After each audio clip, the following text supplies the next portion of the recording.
মধুবালার জন্ম হয় 1933-এর 14 ফেব্রুয়ারি। প্রেম দিবসে জন্ম হলেও সারা জীবন প্রেমই পাননি। জীবনে এসেছে অনেক প্রেমিক, কিন্তু ঘর জোটেনি। তার জন্মলগ্নে জ্যোতিষী হাত দেখে বলেছিলেন, এ মেয়ে অনেক খ্যাতি লাভ করবে, কিন্তু সুখী হতে পারবে না। তিনি জন্মেছিলেন এক দরিদ্র পরিবারে। নাম ছিল মুমতাজ জাহান দেহলভি। মধুবালা নামটি রেখেছিলেন দেবিকা রানী, পরবর্তীকালে যখন মুমতাজ পা রাখেন ফিল্মি দুনিয়ায়। মুমতাজের বাবা আতাউল্লাহ খান চাকরি খুইয়ে পরিবার নিয়ে চলে আসেন বম্বেতে। চূড়ান্ত অর্থাভাবের মধ্যে শৈশবেই মারা যায় মুমতাজের ছোট ছোট 5 ভাই বোন। বোম্বে টকে বিস্ফোরণে হারিয়ে যায় তাদের ঝুপড়িটিও। সংসারের হাল ধরতে ছোট্ট মুমতাজকেই নেমে পড়তে হয় অভিনয় জগতে। অবশ্য রূপের ডালির মেয়েটির ছবিতে সুযোগ পেতে অসুবিধা হয়নি। 1942 সালে বেবি মুমতাজ নাম নিয়ে বাসন্ত ছবিতে অভিনয় দিয়ে শুরু পেশাগত জীবনের। সে তখন পরিবারের একমাত্র রোজগেরে, কিন্তু ছোট থেকেই শরীর স্বাস্থ্য ভালো ছিল না। শোনা যায় মাত্র 13 বছর বয়সেই মধুবালার হার্টের অসুখ ধরা পড়ে। তার হার্টে ফুটো ছিল। সেই সময় এই রোগের চিকিৎসা ছিল না। ডাক্তাররা খুব সাবধানে থাকতে বলেছিলেন। পিতা আতাউল্লাহ খান তাই চিরকাল তার উপর নানা বিধিনিষেধ চাপিয়েছিলেন, যাতে তার স্বাভাবিক জীবনযাপন একটু মুশকিল হয়ে পড়েছিল। যদিও হার্টের অসুখ নিয়ে পরিবার প্রতিপালনের দায়িত্ব তাকেই নিতে হয়েছিল। যাই হোক, আবার ফিরি মধুবালার ফিল্মি জীবনে। বাসন্তের পর আরও কয়েকটি ছবিতে শিশুশিল্পীর কাজ করেন বেবি মুমতাজ। মাসে 150 টাকার মতো পারিশ্রমিক পেত সে। সেই সময়ের একটা ঘটনা বলা যায় বিখ্যাত অভিনেতা গায়ক অশোক কুমারের কথায়। আশ্চর্য হয়ে যেতাম স্টুডিওর লাঞ্চ টাইমে ওইটুকু বাচ্চা অত খেতে পারে দেখে। মনে হতো কতদিনের ক্ষুধা বেচারির পেটে জ্বলছে। পরিচালক কেদার শর্মার প্রতিক্রিয়াও ছিল অবাক করার মতো। তিনি বলেছিলেন, ছোট্ট মেয়েটিকে প্যাডেড পোশাক পরিয়ে এনে তার বাবা বললেন, স্টার বানিয়ে দিন। তা স্টার সত্যি হয়ে গেল বেবি মুমতাজ, স্টার নায়িকা মধুবালা। পরিচালক কেদার শর্মার বেচারা ভগবান ছবির মহরতের দিন তার স্ত্রী তথা ছবির নায়িকা মারা যান। অপয়া অপবাদে নামী শিল্পীরা ছবি থেকে সরে গেলেন। কেউই কাজ করতে রাজি হলেন না। তখন পরিচালক মুভিস্টোনের ক্ল্যাপার বয় আর আতাউল্লাহ খানের রূপসী কন্যাকে নায়ক নায়িকা করে ছবি তৈরি করলেন। ছবিটির নামও বদলে দিলেন। নাম রাখা হলো নীলকমল। এখন ক্ল্যাপার বয়টি ছিলেন স্বনামধন্য রাজ কাপুর। তখন একদম আনকোড়া। নায়িকা মধুবালাও তাই। ছবির গল্প ছিল এক শিল্পী ও রাজকন্যার প্রেম কাহিনী। শেষটা বিচ্ছেদের। নায়িকার মৃত্যু হয় সরোবরের জলে ডুবে, আর সেই সরোবর অপরূপ নীল পদ্মে ভরে যায়। নায়িকা চরিত্রে প্রথম সিনেমাই যেন তার নিজের নিয়তিকেই দেখিয়ে দিয়েছিল। যাই হোক, পরিচালক কেদার শর্মা নায়িকার কাজ দেখে খুবই খুশি। বলেছিলেন, রাজ কাপুরের চেয়ে প্রতিভা বেশি মধুবালার। রোমান্টিক সিনে অভিনয়েও বেশি স্বচ্ছন্দ। প্রতিদিন ভিড় টেনে বাদুড় ঝোলা হয়ে আসত শুটিংয়ে, একদিনও লেট হয়নি। এতই ছিল কাজের প্রতি মনোযোগ। নীলকমল ছবিটি তেমন ভালো ব্যবসা করেনি, কিন্তু বোম্বে ফিল্ম জগৎ পেয়ে গিয়েছিল তার নায়িকাকে। বছর দুয়েকের মধ্যেই প্রায় 1 ডজন ছবির নায়িকা হলেন তিনি। অধিকাংশ ছবিতেই সই করেছিলেন বাবার ইচ্ছাতেই। সেগুলোর মধ্যে বেশ কিছুতে নায়ক রাজ কাপুর, আবার একটিতে নায়ক কেদার শর্মা স্বয়ং। এই কেদার শর্মার সাথেও সম্পর্কের গুঞ্জন শোনা যায়। পরবর্তীতে মধুবালার বোন মধুর বীজভূষণ ক্ষোভের সাথে বলেছেন, কেদার শর্মা সেই সময়ই মধু আপার থেকে 23 বছরের বড় ছিলেন। তিনি কি করে একজন 14 বছরের কিশোরীর প্রতি মোহগ্রস্ত হতে পারেন তা জানা নেই, কিন্তু আপার তরফ থেকে তার প্রতি শ্রদ্ধা বই অন্য কোনো অনুভব ছিল না। মধুবালার জীবনের প্রথম হিট ছবি মহল, জন্মান্তরের কাহিনী, সাসপেন্স থ্রিলার ঘরানার। ছবিটি শুধু মধুবালাকেই নয়, বোম্বে টকিজকেও শক্ত মাটিতে ফিরিয়ে এনেছিল। যদিও প্রথম দিকে তিনি এই ছবিটির জন্য প্রথম পছন্দ ছিলেন না। ছবির জন্য এমন নায়িকা দরকার ছিল যার রূপ হবে অপার্থিব ও সন্মোহক, মানুষকে সে ভুলিয়ে নিয়ে যাবে বিপদের পথে। বোম্বে টকিজ কর্ণধারদের মতে সেই সময় গায়িকা নায়িকা শুরু হয়েছিলেন সব থেকে আদর্শ, কিন্তু লেখক পরিচালক কামাল আরোহী বললেন, ফিল্ম বনেগি তো মধুবালা কে সাথ। শেষ পর্যন্ত তার কথাই থাকলো, আর ছবিও হিট, সুপারহিট।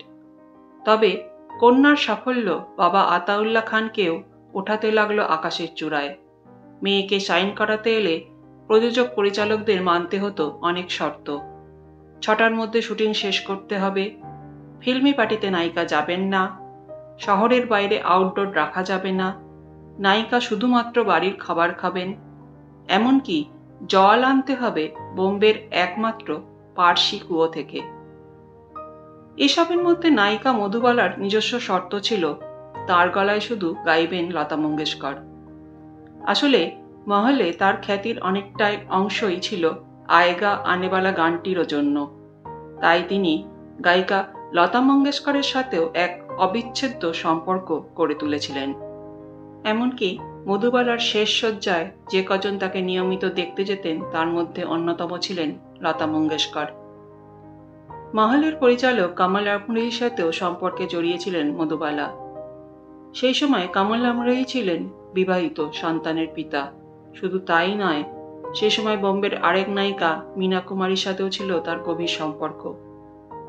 এই ধরনের জটিল সম্পর্কে জড়িয়ে নায়িকা মধুবালার ভাগ্যে জুটেছিল শুধু দীর্ঘশ্বাসী। তবে শেষমেশ প্রেম এসেছিল মধুবালার জীবনে, যদিও এক্ষেত্রেও শেষটা ছিল বেদনা বিধুর। 1951 সালে তারানা ছবির সেটে একে অপরের প্রেমে পড়েন দিলীপ কুমার ও মধুবালা। তারানা ছাড়াও তারা একাধিক ছবিতে জুটি বেঁধে কাজ করেছেন। তাদের প্রেম যে পরিণতি পাবে না তা ভাবতে পারেননি কেউই। ঘটনাটা ঘটে বি.আর. চোপড়ার নায়াদৌর ছবি শুটিংয়ের সময়। এই ছবিতে সিনেমার আউটডোর সেট পড়ে এক বিতর্কিত স্থানে। এর আগে সেখানে অন্য ছবির শুটিংয়ে জনতার ভিড় সেই ছবির নায়িকার সাথে খারাপ ব্যবহার করে। ফলে বাবা আতাউল্লাহ খান মেয়েকে সেই স্থানে শুটিংয়ে যেতে দিতে চাননি। কিন্তু বি.আর. চোপড়াও শুটিং স্পট পরিবর্তন করতে চাননি। তখন আতাউল্লাহ খান কোর্টে কেস করেন বি.আর. চোপড়ার বিরুদ্ধে। সেই কোর্ট কেসে নায়ক দিলীপ কুমার সমর্থন করেন বি.আর. চোপড়াকেই। সেই থেকে আতাউল্লাহ খান পাহাড় হয়ে দাঁড়ান মধুবালা ও দিলীপ কুমারের মধ্যে। তাদের সম্পর্ক ভাঙতে থাকে। বি.আর. চোপড়া মধুবালাকে সরিয়ে বৈজয়ন্তী মালাকে নিয়ে নেন নায়িকা হিসেবে। 1957 সালের 15ই আগস্ট মুক্তিপ্রাপ্ত নয়াদৌর ছবিটি ছিল ব্লকবাস্টার। সেই বছরে দ্বিতীয় সর্বোচ্চ আয়করী ছবি। এদিকে ব্যক্তিগত জীবনেও উথাল পাতাল। দিলীপ কুমার তাকে বিবাহ প্রস্তাব দেন, কিন্তু মধুবালার শর্ত ছিল দিলীপ কুমারকে বাবা আতাউল্লাহ খানের সাথে ঝামেলা মিটিয়ে নিতে হবে। কিন্তু দিলীপ কুমার রাজি হননি। এদিকে হার্টের অসুখ ও অভিনয়ের পরিশ্রমে মধুবালার শারীরিক অবস্থারও অবনতি হয়েই চলেছিল। এই রকমই সন্ধিক্ষণে প্রস্তাব আসে মুগলি আজম ছবির।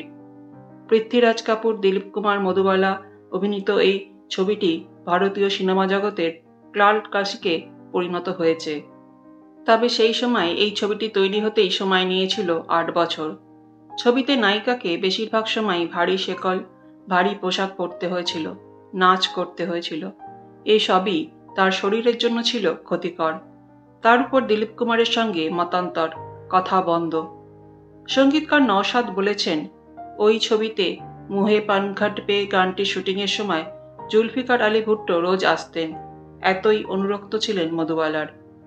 তখন অবশ্য তিনি পাকিস্তানের প্রেসিডেন্ট হননি। অবশ্য মুগলি আজমের শুটিং দেখতে এসেছিলেন চীনের প্রধানমন্ত্রী চৌ এন লাই, সৌদি আরবের শেখ সাউদ, বিখ্যাত চলচ্চিত্র নির্মাতা রবার্তো রোসেলিনি প্রমুখরাও। এই ছবির জন্য চিকিৎসকদের নিষেধ অমান্য করেই শুটিং চালিয়ে যান মধুবালা। মুগলি আজমের সবথেকে জনপ্রিয় দৃশ্য ছিল দিলীপ কুমার একটি পালক দিয়ে মধুবালার ঠোঁট স্পর্শ করছেন। সুভাষ ঘাই বলেছেন, পরিচালক কে আসিফ খুব সংবেদনশীলভাবে এই দৃশ্যটি শুট করেছেন। যে কোনো চুম্বন দৃশ্যের থেকেও এই চিত্রায়ন ছিল কঠিন।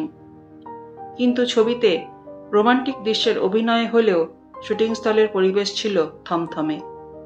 কে আসিফের স্ত্রী সীতারা দেবী একটি সাক্ষাৎকারে জানিয়েছেন, মুগলি আজমে তখন দমবন্ধ অবস্থা। দিলীপ কুমার মধুবালার পারস্পরিক কথা বন্ধ।